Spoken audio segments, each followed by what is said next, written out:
İstanbul'da 15 Mayıs Kürt Dil Bayramı dolayısıyla bir araya gelen yüzlerce kişi, ana dilde eğitim ve resmi dil talebiyle yürüyüş düzenledi. Mezopotamya Kültür Merkezi, MKM ve Kürt Araştırmaları Derneği, 15 Mayıs Kürt Dil Bayramı'nı İstanbul'un Esenyurt ilçesinde yaptığı yürüyüşle kutladı. HDP İstanbul Milletvekili Züleyha Gülüm'ün yanı sıra yüzlerce kişi yürüyüşe katıldı.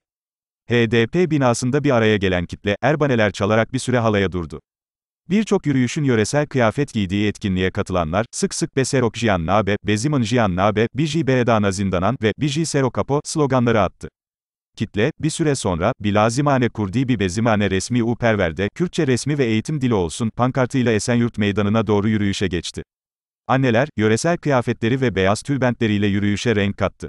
Kürtlerin Anadil Mücadelesi yürüyüş sonrası konuşan Kürt Araştırmaları Derneği eş başkanı Remziye Alparslan, 15 Mayıs'ın bayram olmasının yanı sıra hak arama günü olduğunu belirtti.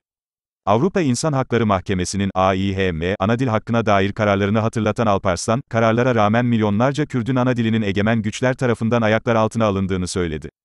Kürtlerin yaklaşık 100 yıldır Anadilleri için mücadele verdiğine dikkati çeken Alparslan, Kürt halkı kendi dilini ve kültürünü yıllardır canlı tutup korumaya çalışıyor.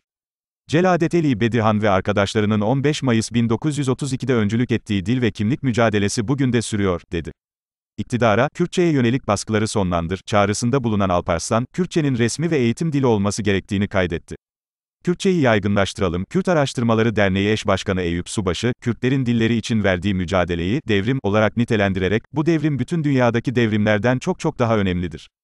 Bu devrim, dil ve kültür devrimidir. Kürtçenin statüsü kabul edilinceye kadar, eğitim dili olana kadar bu mücadeleyi sürdüreceğiz. Bu kadim dili yaşatacağız. Bunun için yaşamımızın her alanda Kürtçeyi yaygınlaştırmamız lazım. Dilimizi kaybedersek geleceğimizi kaybederiz. Bunun için başta halkımız olmak üzere tüm kurumlarımız Kürtçeyi yaşamında yaygınlaştırmalı, çağrısı yaptı. Dilimiz varlığımızdır. HDP İstanbul İl Eş Başkanı Ferhat Encü ise, asimilasyon politikalarına işaret ederek, bu halk tüm yasak ve engellemelere rağmen dilini savunmayı bırakmadı. Bugün iktidar 30 milyon Kürt'ün dilini yasaklarken, İngilizce gibi birçok dili serbest kılıyor.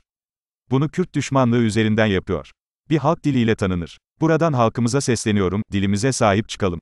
Dilimiz varlığımızdır, kimliğimizdir, diye kaydetti. İzle kanalımı abone olmayı unutmayın.